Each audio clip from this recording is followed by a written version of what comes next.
Welcome to this session of Go Ask Debbie, Excel Running Totals.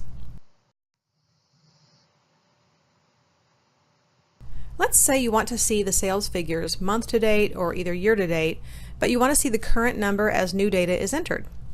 Most managers I've worked with over the years don't want to wait until the end of the month to see the final number. And if you don't have a robust Power BI and or an accounting or data department, this is an easy way for you to calculate the running total on your own. In the spreadsheet containing your data, click into an open cell. In this case, we've entered the title running total in cell E1, and we'll tab to F1 to enter our formula.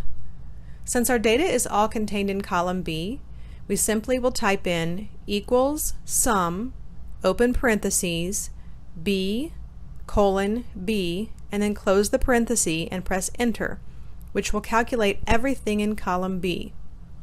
I've selected the freeze panes so that I can scroll through to the end and still show you how the formula continues updating.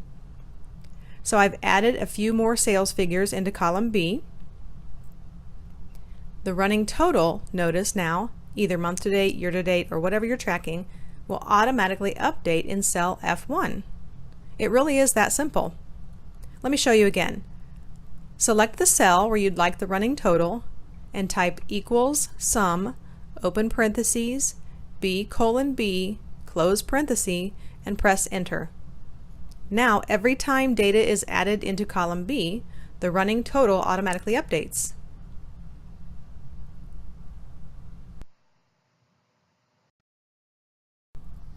Thanks for taking this session of Go Ask Debbie, Excel Running Totals.